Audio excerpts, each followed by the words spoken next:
Ferrari was red, the mustache was thick, and somewhere between Vietnam flashbacks and Hawaiian sunsets, a private investigator in a baseball cap became television royalty. But behind the charm and the aloha shirts, nothing came easy. The star almost lost the role to Raiders of the Lost Ark. The dogs refused to obey commands. And one scene, it nearly drowned Tom Selleck for real. These are 20 weird facts about Magnum PI. And buried in the chaos, a series finale so controversial, the network had to bring a dead man back to life. Grab your Ferrari keys, this ride gets bumpy.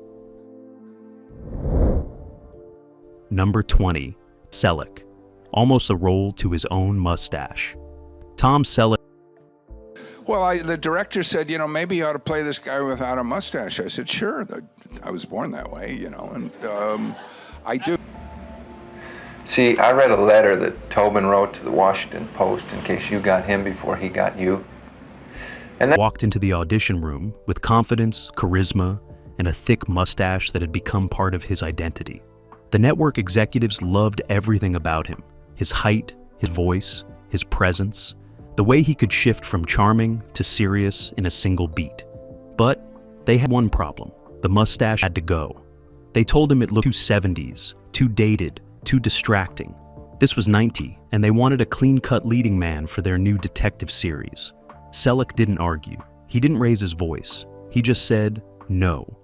The mustache stays, or I walk.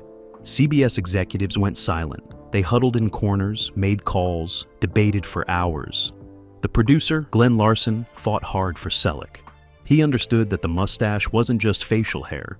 It was part of the character before the character even existed. It gave Selleck an edge, a masculinity that felt effortless and real. After tense negotiations, the network relented. Selleck kept the mustache, got the role, and that decision changed everything. By the end of the first season, that mustache had become iconic. It launched 1,000 Halloween costumes, inspired countless imitations, and became one of the most recognizable features in television history. What CBS almost rejected became the defining image of the entire show. Number 19. The Ferrari wasn't actually a Ferrari. It was the producer's personal.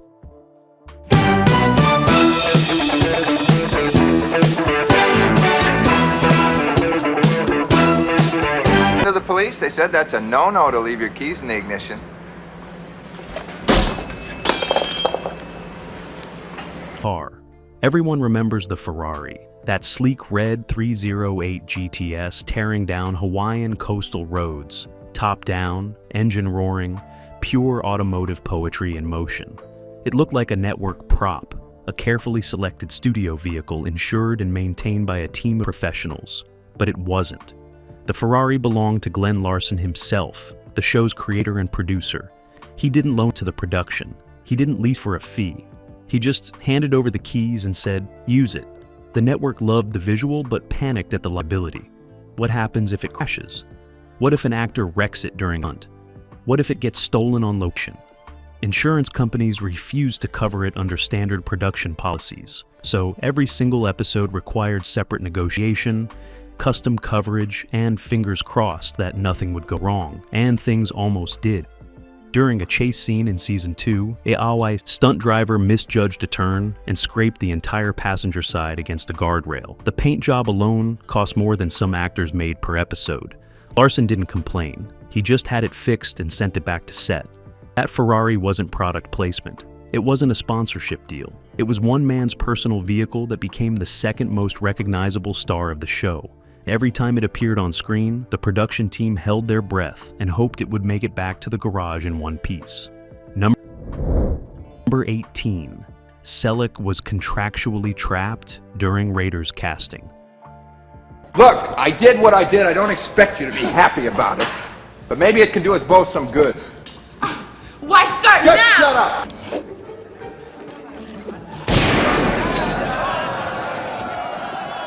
In early 1981, Tom Selleck received a phone call that should have changed his life. Steven Spielberg wanted him for Indiana Jones, not as a backup choice, not as a screen test possibility, but as the guy. Selleck flew to Los Angeles, put on the leather jacket, cracked the whip, read opposite seasoned actors, and nailed every moment. Spielberg loved him. George Lucas loved him. Everyone in the room knew they had found their adventurer. The role was his. All that remained were contract signatures and start dates. Then CBS stepped in. Selleck had already signed his contract for Magnum PI, a show that hadn't even aired yet. The net owned his time, his image, his availability for the next several years. And when Spielberg's team reached out asking to borrow him for a film shoot, CBS said absolutely not. They refused to release him. They refused to adjust the schedule. They refused to negotiate. Selleck was trapped. He wanted Raiders desperately. It was the kind of career-defining role actors dream about. But legally, he had no choice. He had to honor his commitment to Magnum. Spielberg waited as long as he could, hoping CBS would change their mind. They didn't. So the role went to Harrison Ford, who turned Indiana Jones into a legend. Selleck stayed in Hawaii, drove the Ferrari, wore the mustache, and watched someone else become a movie icon. He never publicly complained, but years later, he admitted it stung. Still, Magnum made him a star in a different way, and somewhere in a parallel universe, Tom Selleck is cracking that whip in front of a giant boulder. Number 17. Higgins' dogs were untrainable nightmares. Higgins.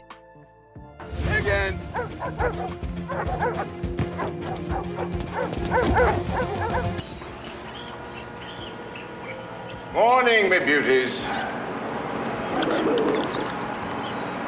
Had two Dobermans named Zeus and Apollo. On screen, they were fierce, obedient, perfectly trained guard dogs who responded to every command with military precision. Off-screen, they were absolute chaos. The production hired professional animal trainers who promised the dogs would be camera-ready, disciplined, and reliable. They lied, or the dogs didn't care. Zeus and Apollo refused commands constantly. They would sit when told to attack. They would run off set when told to stay.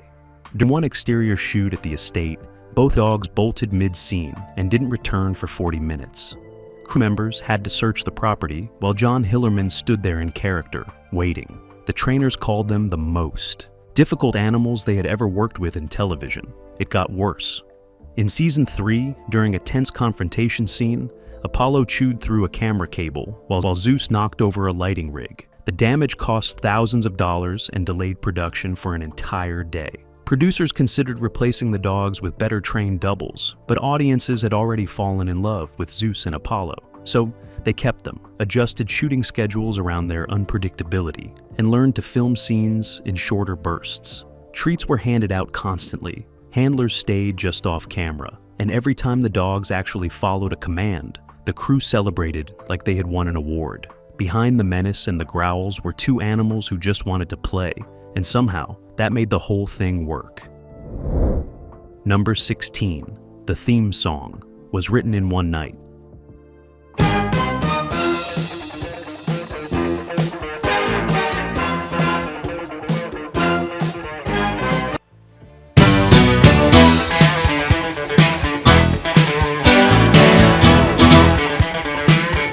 The network needed a theme song fast. They had footage, they had a premiere date, but they had no music. Mike Post got the call late one afternoon with an impossible deadline. He had less than 24 hours to compose, arrange, and record the main title theme for a show that hadn't even aired yet.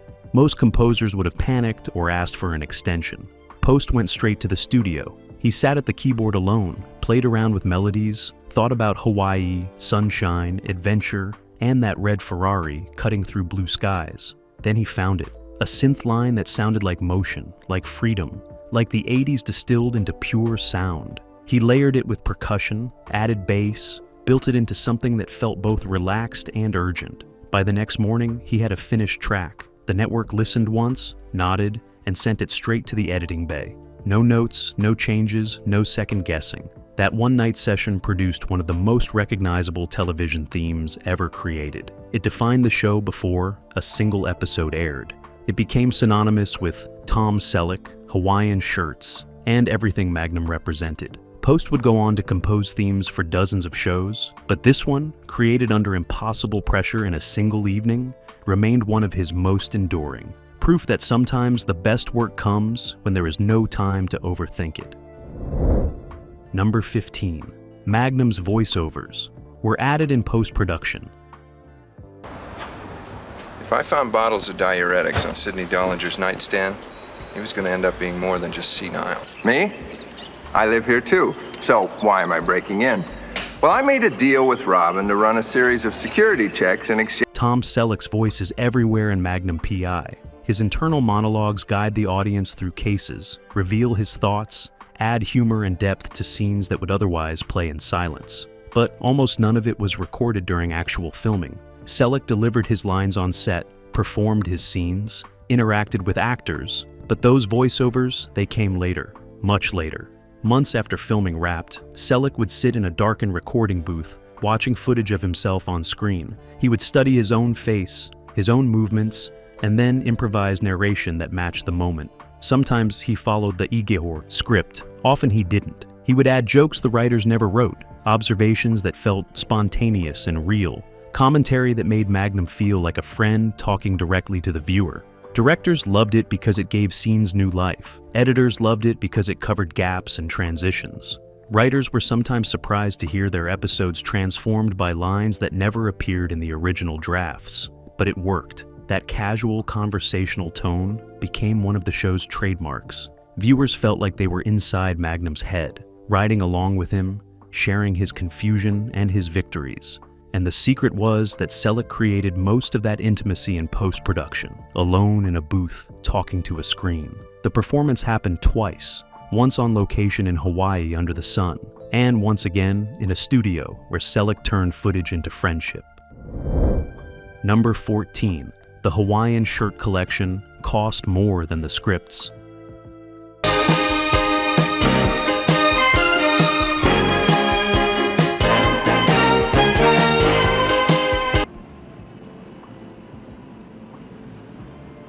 They're in a civil defense tunnel in Diamond Head. Come on. Magnum's wardrobe was supposed to be simple. Hawaiian shirts, casual and colorful, easy to source from local shops across Oahu. But the costume designer, a perfectionist named Judy Evans, couldn't find what she wanted. The patterns were too touristy, the fabrics too cheap, the colors too garish or too dull. She needed shirts that looked authentic, lived in, like something a real person would wear, not costumes pulled from a rack. So she did something unusual. She started commissioning custom designs. Local artists created original patterns. Fabric was imported from specific suppliers. Each shirt was tailored to fit Selleck's frame perfectly. By season 3, Magnum's wardrobe budget had exploded. A single custom Aloha shirt cost more than some guest actors made for an entire episode. Accountants raised concerns, producers questioned the expense, but the shirts had become part of the character, as recognizable as the mustache or the Ferrari. Audiences noticed them, talked about them, wanted to know where to buy them. So the budget kept growing. Eventually, the cost of maintaining and cataloging Magnum's shirt collection exceeded what the show spent on multiple script drafts. Each shirt was logged, photographed, stored in protective garment bags, and treated like museum artifacts. Some were insured separately. When the series ended, the collection was archived, and individual pieces later sold at auction for thousands of dollars. What started as a simple wardrobe choice became an investment in character design that paid off in ways no one predicted. Number 13. John Hillerman. Wasn't British. I'm going to ask you to fetch it for me. In return, I was going to give you use of the tennis courts for 1 week. But now I invited Tom. I like to play poker, and I'm a good poker player. And I said, I was trying to get a game together. This was at my house in Honolulu. For 8 seasons, Jonathan Higgins spoke with a clipped, aristocratic British accent that sounded like it came straight from a manor house in the English countryside. Viewers assumed John Hillerman was British, or had at least spent significant time in England. He was neither. Hillerman was born and raised in Denison, Texas. He had never lived abroad, never studied at a British school, never spent more than a vacation across the Atlantic. That accent was pure construction, built from obsessive study and relentless practice. Before filming began, Hillerman worked with dialect coaches for months. He listened to BBC recordings, watched British films, studied the way vowels shifted and consonants clipped in upper-class speech patterns. He practiced until the accent became second nature, until he could slip into it without thinking. Then he made a decision that most actors wouldn't. He stayed in character between takes. During lunch breaks, while setting up shots in casual conversation with crew members, Hillerman spoke as Higgins. He did this not to be difficult or pretentious, but because he knew if he switched back to his natural Texas drawl, he would slip during filming. The accent had to be constant, flawless, unbreakable. Cast members forgot he was American. New crew members were shocked when someone mentioned his real background, and viewers never questioned it because Hillerman sold it so completely that the truth seemed impossible. That Texas kid disappeared entirely behind a British persona, and the performance was so convincing it became the reality. Number 12. The estate wasn't one location. Look at the dogs, work the lock. Work the lock, work the lock. Don't look at the dogs. You looked at the dogs.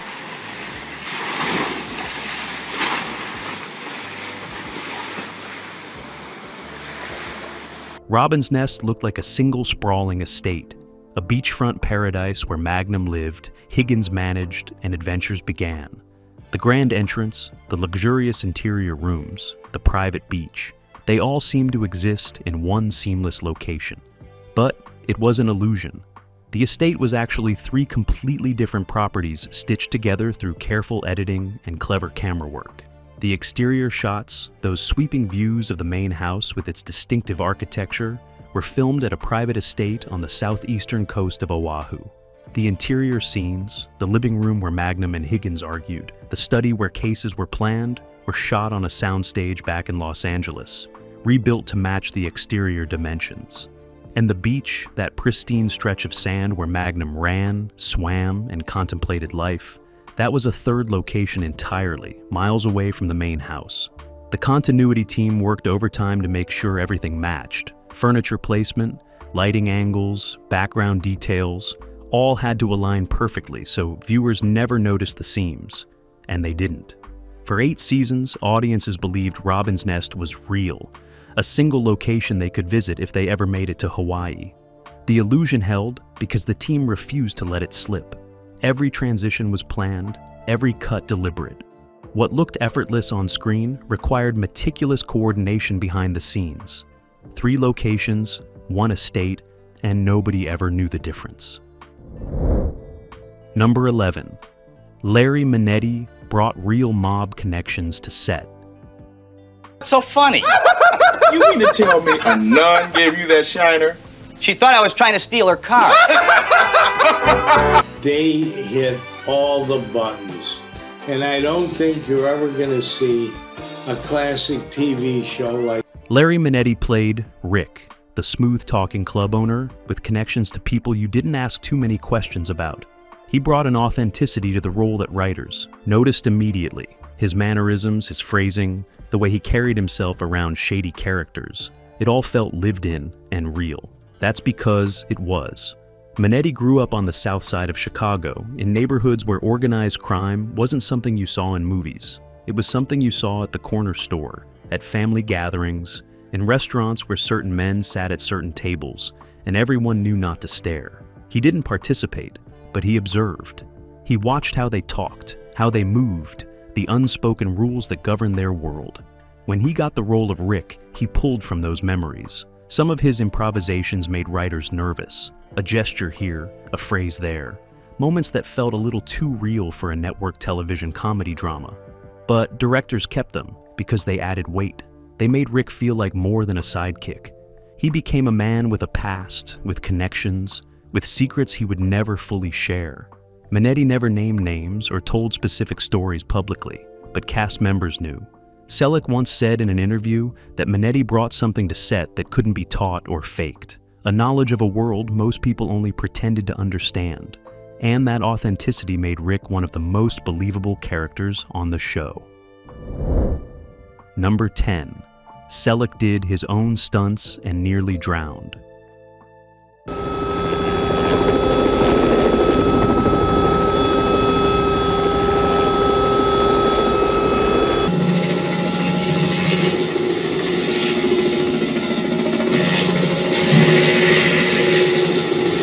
Tom Selleck didn't believe in sitting on the sidelines while stunt doubles had all the fun.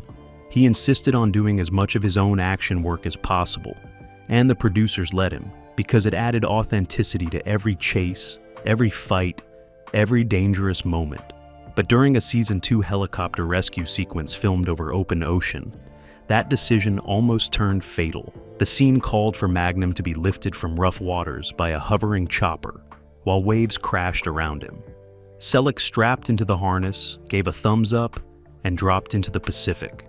The helicopter rose, the cable went taut, and everything seemed fine until it wasn't. The harness malfunctioned. A clip gave way, and suddenly Selleck wasn't being lifted. He was being dragged underwater by the weight of the equipment. The crew couldn't hear him yelling over the rotor noise. The water was dark, the waves relentless. And for nearly 30 seconds, he struggled beneath the surface, fighting to free himself from gear that had turned into an anchor. Finally, safety divers spotted the problem and pulled him out, gasping and shaken, but somehow still conscious. Medics checked him over. Producers wanted to shut down for the day. Selleck refused. He caught his breath, changed into dry clothes, and was back in front of the camera within the hour. But after that incident, the insurance company put its foot down hard. No more water stunts, no more ocean rescues. Selleck could drive cars, throw punches, leap from buildings, but the moment water was involved, a double had to take over. He hated the restriction, but he was alive to complain about it.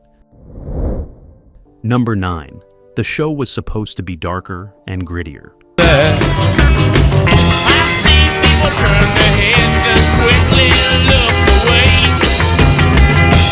Yes. I see. Perhaps a lengthy one. Perhaps.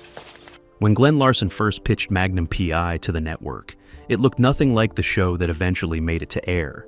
The original scripts painted Thomas Magnum as a deeply troubled Vietnam veteran, haunted by combat trauma, wrestling with serious PTSD, barely holding himself together between cases. There were no charming smiles, no lighthearted banter with Higgins, no comedic moments to break the tension. Just a damaged man investigating violent crimes in paradise, using detective work to outrun demons he couldn't shake. The tone was film noir transplanted to Hawaii, dark and uncompromising. CBS executives read the scripts and immediately pushed back. They didn't want another grim crime drama. The schedule was already packed with hard-edged cop shows and violent procedurals. What they needed was something different. Something that could balance action with humor, danger with warmth, intensity with charm. They told Larson to lighten it up, add comedy, make the characters more likable, give audiences someone they actually wanted to spend an hour with every week.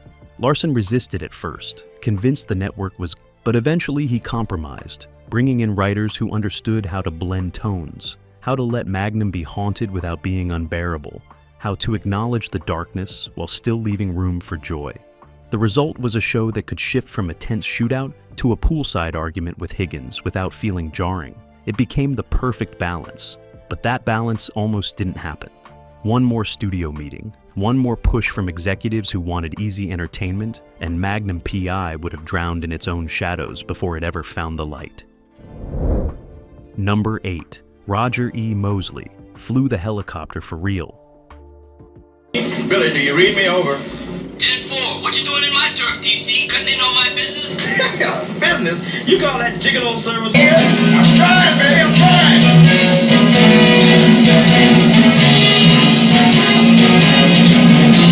Theodore Calvin, known to everyone as TC, was the chopper pilot who flew Magnum and his friends across Oahu in a bright red Hughes 500 helicopter with island hoppers painted on the side. Audiences assumed Roger E. Mosley was just an actor sitting in a cockpit, while someone else did the actual flying. They were wrong. Mosley was a fully licensed helicopter pilot who took the controls himself in dozens of scenes throughout the series. He didn't just look the part, he lived it. But getting there wasn't easy. When Mosley was first cast, production wanted him to fly for real. It would save money, add authenticity, and give the aerial sequences a credibility that faked shots could never match.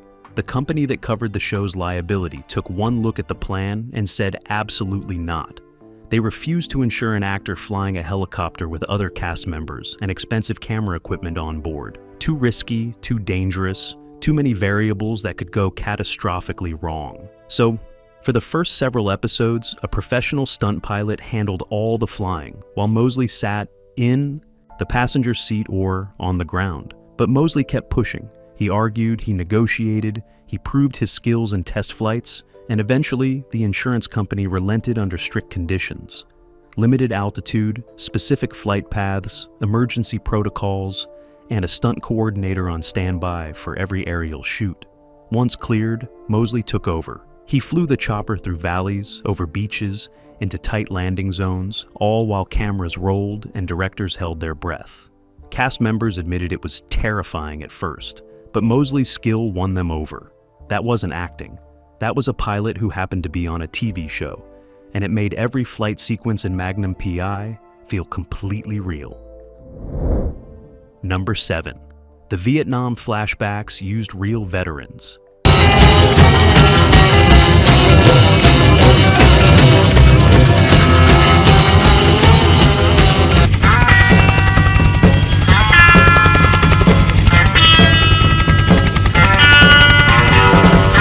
Magnum's past was never far from the surface.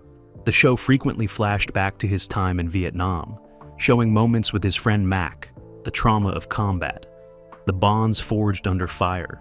These sequences needed to feel authentic, not like Hollywood's sanitized version of war. So, the casting directors made an unconventional decision. They started hiring real Vietnam veterans as extras and bit players in the flashback scenes. Some had acting experience, most didn't, but they all brought something no acting class could teach. They knew how soldiers moved under stress, how they communicated without words, how fear and exhaustion looked on a face that had lived through actual combat. They showed up to set carrying memories that were decades old, but still fresh. Between takes, some of them shared stories with Tom Selleck, talking about their service, their friends who didn't make it home, the weight they still carried. Selleck listened. He didn't just nod politely and walk away. He absorbed what they told him, and it changed how he played those scenes. The flashbacks became heavier, more grounded, less about action and more about loss. Directors noticed the shift and leaned into it, giving the veterans more screen time, letting their presence shape the tone. These weren't just background extras filling out a frame. They were men who had lived the story Magnum was trying to tell, and their reality bled into the fiction until the line between the two almost disappeared. When viewers watched those Vietnam sequences, they were seeing more than a performance. They were seeing memory, pain, and survival reflected back through men who knew exactly what it cost. Number 6. Higgins and Magnum were originally supposed to hate each other. What? TC and I have it all worked out, don't worry. Good, then you can explain your plan to the police. Higgins, I don't want to have to get... But now I'm just asking you, as a friend. 2 weeks. The relationship between Thomas Magnum and Jonathan Higgins was built on conflict. At least that's what the writers planned. Early scripts positioned them as genuine enemies, locked in a battle over the estate, over rules, over control. Higgins was supposed to be a rigid, humorless obstacle that Magnum resented and avoided whenever possible. The writers mapped out seasons of escalating tension, arguments that never resolved, a cold war that would define the show's central dynamic. Then Tom Selleck and John Hillerman actually started working together, and everything changed. From the first table read, the chemistry was undeniable. They made each other laugh. They found rhythm in the banter, warmth beneath the insults. When Higgins delivered a cutting remark, Selleck responded with a grin that suggested he was actually enjoying it. When Magnum pushed back, Hillerman's Higgins looked secretly pleased to have a worthy sparring partner. It wasn't hatred. It was something far more interesting. Mutual respect disguised as irritation, affection hidden under formality, a friendship neither character would ever openly admit to, but both clearly felt. Directors saw it happening in real time and didn't fight it. They let the actors follow their instincts. By the end of season 1, the writers had completely pivoted. They stopped writing Higgins as a villain and started writing him as family. The arguments remained, but now they carried underlying warmth. The insults landed softer, and slowly, episode by episode, Higgins and Magnum became one of television's great odd couple friendships, built not on what was written, but on what two actors discovered when they stopped trying to hate each other and just let the relationship breathe.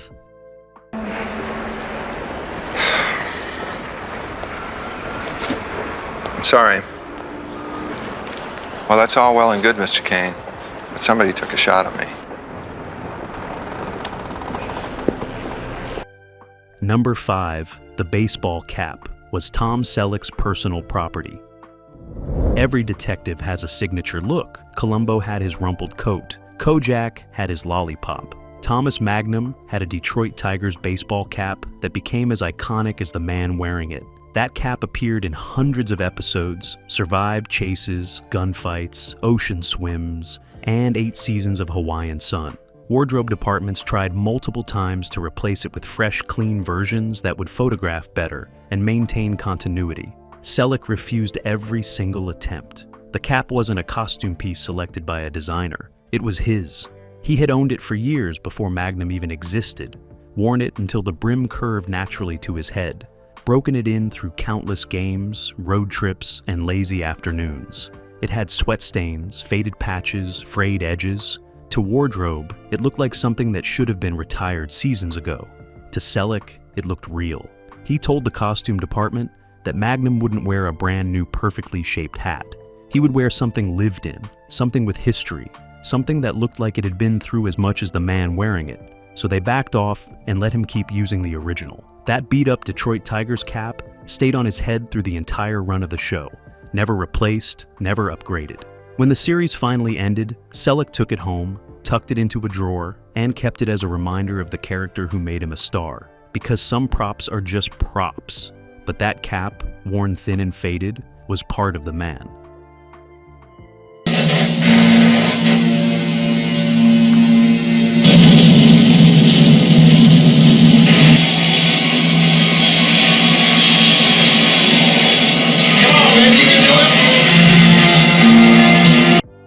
Number 4, they filmed through a hurricane.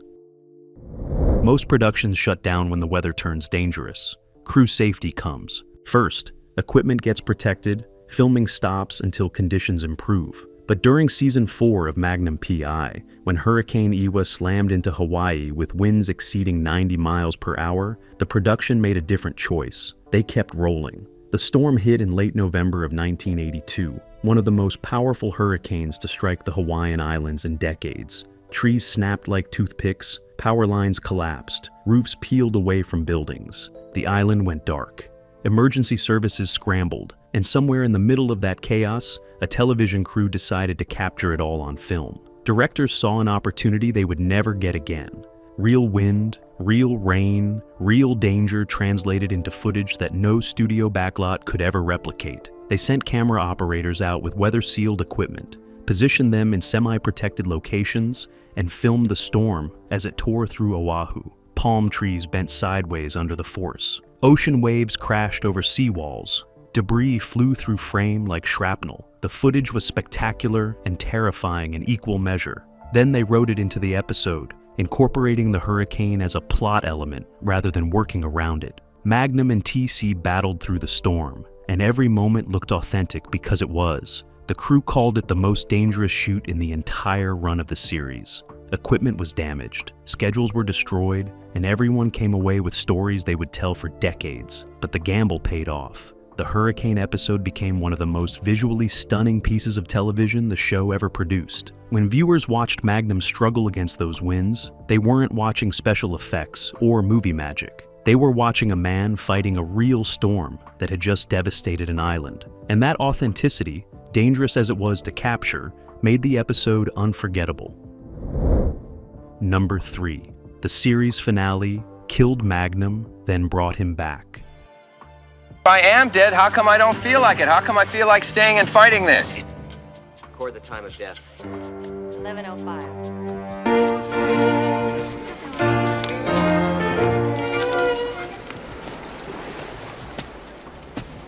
After 8 seasons, Magnum P.I. was supposed to end. Ratings were still strong, but Tom Selleck wanted out. He was exhausted, ready to move on, eager to explore other roles and reclaim some personal life. So, the writers crafted a finale that would give the character a definitive ending. In the episode titled Limbo, Magnum dies, shot during a case, bleeding out in a hospital, slipping away while visions of his past play across the screen. It was poetic, tragic, and absolutely final. The network aired it as the series' conclusion. Fans watched their hero die. And then the letters started arriving, thousands of them. Angry, heartbroken, furious letters demanding to know why CBS had killed Thomas Magnum. Phone calls flooded the network's switchboard. Newspapers ran stories about the controversial ending.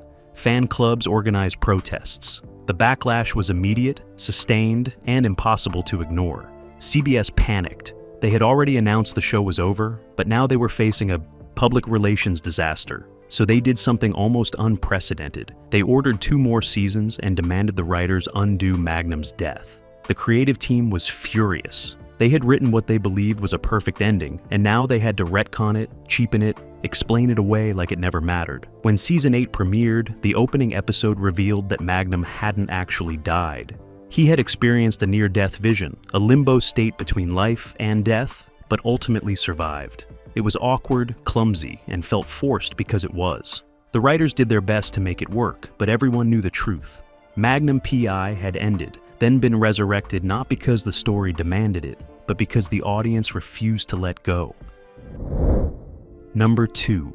Tom Selleck wore a tiny earpiece for directions. $450 for bullet holes, $200 for the trip there, $200 more for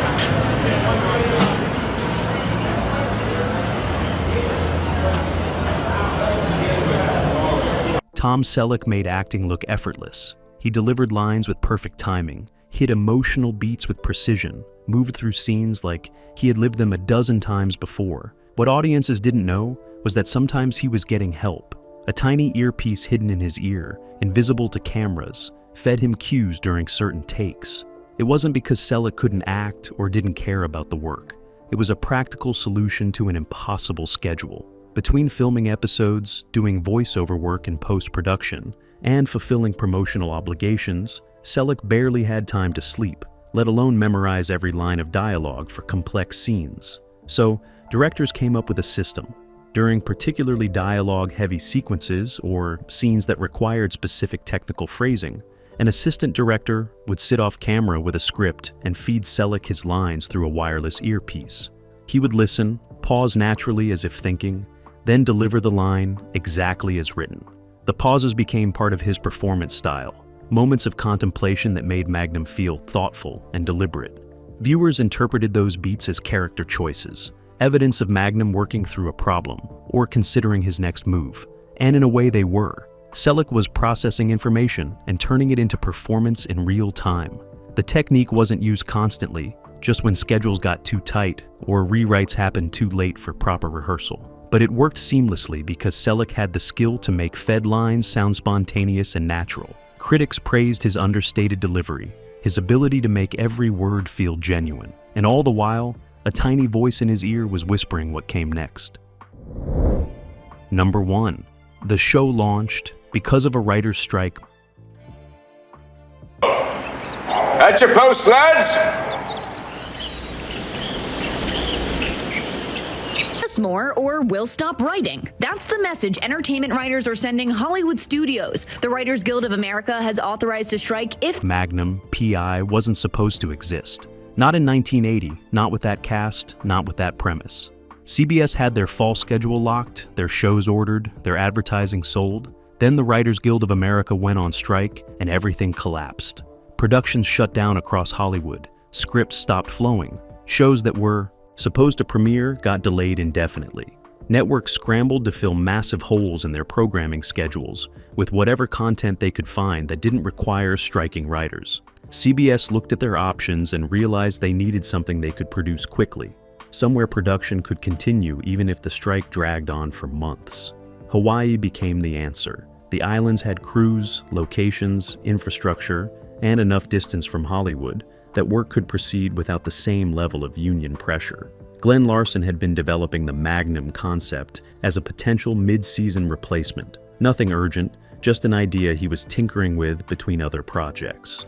Suddenly it became emergency programming. The network gave him barely enough time to finalize scripts, assemble a cast, and get cameras rolling. Everything happened fast. Too fast by normal standards. Corners were cut, Decisions were made on instinct rather than research, and the whole production felt like controlled chaos from day one. Nobody expected it to succeed. It was filler programming, something to plug a hole until the real shows could return. But that chaotic energy, that sense of making it up as they went, somehow translated into something fresh and exciting on screen. When Magnum P.I. premiered in December of 1980, it wasn't just successful, it was a phenomenon.